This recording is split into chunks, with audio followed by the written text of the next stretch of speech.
నమస్తే friends. Present Rajamouli గారిని తెలుగు సినిమాకి తండ్రి అందామా, తల్లి అందామా, గురువు అందామా, గైడ్ అందామా, ఏమైనా అనండి, ఆయన మాత్రం ప్రస్తుతానికి తెలుగు సినిమాకే దర్శకుడు. తెలుగు సినిమాకి, ఏదో ఆయన తీసి ఒక సినిమాకి కాదు. నేను ఈ మాట ఎందుకు అంటున్నానంటే, రాజమౌళి గారు నిన్న జపాన్ వెళ్ళారు.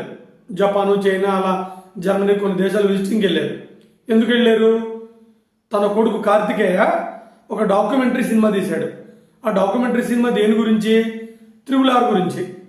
ఇంతకీ ఆ డాక్యుమెంటరీ సినిమా పేరు ఏంటంటే RRR బిహైండ్ అండ్ బియాండ్ అని ఒక డాక్యుమెంటరీ తీసి దాన్ని ప్రదర్శించుకుంటూ వెళ్ళిపోయారు. Okay, super. అయితే అక్కడ అతను లోకల్ మీడియాతో మాట్లాడుతూ ఉన్నప్పుడు తెలుగు సినిమాని మళ్ళీ ప్రపంచ స్థాయికి తీసుకెళ్ళడానికి ప్రయత్నించారు. సరే, అతన్ని అక్కడ జనరల్గా ఒక ఇంట్రెస్టింగ్ క్వశ్చన్ అడిగారు. సార్, మీ సినిమా ఎలాగో వస్తుంది మహేష్ బాబు గారితో అప్కమింగ్ సినిమా, ఈ సినిమా కాకుండా మిమ్మల్ని ఇంకా ఇంట్రెస్ట్గా, టెంప్టింగ్గా లేదు, మీరు ఏ సినిమా చూడాలనుకుంటున్నారు? అప్పుడు ఆయన చెప్పింది ఒక సినిమా పేరు చెప్పలేదు. తెలుగు సినిమాలు 3 సినిమాలు నాకు చాలా ఇష్టం. చాలా ఇష్టం అంటే ఆ 3 సినిమాల కోసం నేను ఎదురు చూస్తున్నానని చెప్పారు. అవి ఏంటి అంటే, రామ్ చరణ్ తేజ్ గారు, బుచ్చిబాబు గారు తీస్తున్న పెద్ద సినిమా గురించి నేను ఎదురు చూస్తున్నానని చెప్పాడు. రెండోది, జూనియర్ ఎన్టీఆర్ గారు, ప్రశాంత్ నీల్ గారు తీస్తున్న డ్రాగన్ సినిమా, దానికోసం ఎదురు చూస్తున్నానని చెప్పారు. తర్వాత ప్రభాస్ గారిది స్పిరిట్ అని సినిమా ఉంది, దానికోసం ఎదురు చూస్తున్నానని చెప్పారు. అలా చెప్పటం వెనకాల ఆయన తెలుగు సినిమాకే దర్శకుడు అని మళ్ళీ ప్రూవ్ చేసుకున్నారు. ఆయనకి ఆ ఉద్దేశం ఉండొచ్చు, లేకపోవచ్చు. ఏంటి, తెలుగు సినిమాకి దర్శకుడు అయిపోదామని. కానీ విశ్లేషకులు ఏమంటున్నారంటే, మీరు ఒకసారి మళ్ళీ గతానికి వెళ్ళండి. పుష్ప సినిమా రిలీజ్ అవుతున్నప్పుడు అతను ఎందుకో పన్నెండు ముంబై వెళ్తే అక్కడ కొంతమంది రిపోర్టర్స్ అడిగారు, సార్ మీరు ఏ సినిమా కోసం ఎదురు చూస్తున్నారు, లేదా మీకు ఇష్టమైన దర్శకులు ఎవరు అని. ఆయన తక్కువ చెప్పారు, నాకు ఇష్టమైన దర్శకులు సుకుమార్ గారు, తర్వాత త్రివిక్రమ్ గారు. నాకు ఇష్టమైన సినిమా, ప్రస్తుతం నేను ఎదురు చూస్తున్న సినిమా పుష్ప. అంతే. అక్కడ నార్త్ ఇండియాలో దానికి విపరీతమైన క్రేజ్ వచ్చేసింది. ఇది నిజం, మీరు నమ్మిన నమ్మకపోయినా. మళ్ళీ అందరితో ఆకుండా అతను మళ్ళీ ఇక్కడికి వచ్చేసి సుకుమార్ గారికి, మన అల్లు అర్జున్ గారికి ఏం చెప్పారంటే, నీ సినిమా కోసం అక్కడ నార్త్ ఇండియన్స్ ఎదురు చూస్తున్నారు, సినిమాని పాన్ ఇండియా వైజ్గా రిలీజ్ చేసుకొని చెప్పారు.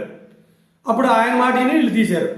ఆ తర్వాత మీకు తెలిసిన రిజల్ట్స్, పుష్ప 1 ఎలా హిట్ అయింది, పుష్ప 2 ఎలా హిట్ అయిందని.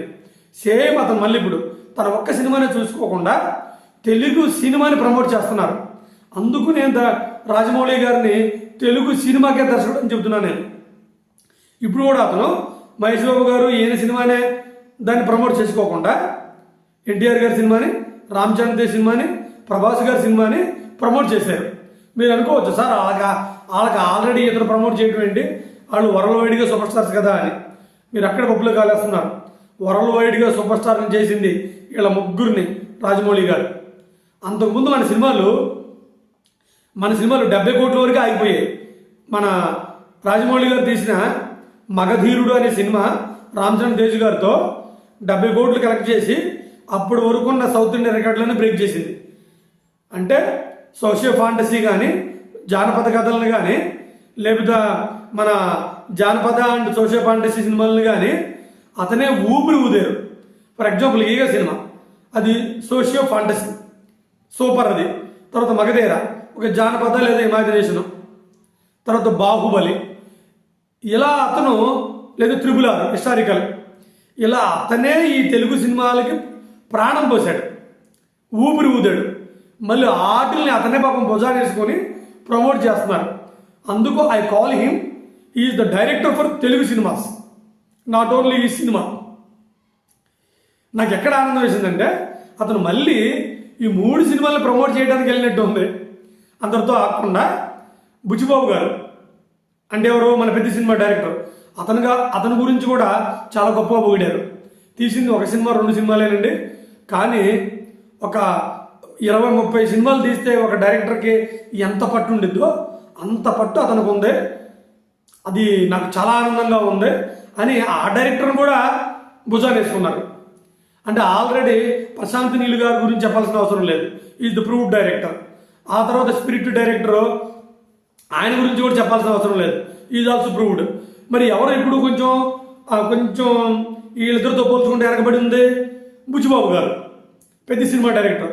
అందుకని అతను కూడా పాపం భుజాన్ని వేసుకొని డైరెక్టర్లని, తెలుగు సినిమాల్ని, తెలుగు హీరోల్ని పాపం ఆయన ప్రపంచవ్యాప్తంగా ప్రమోట్ చేస్తున్నారు.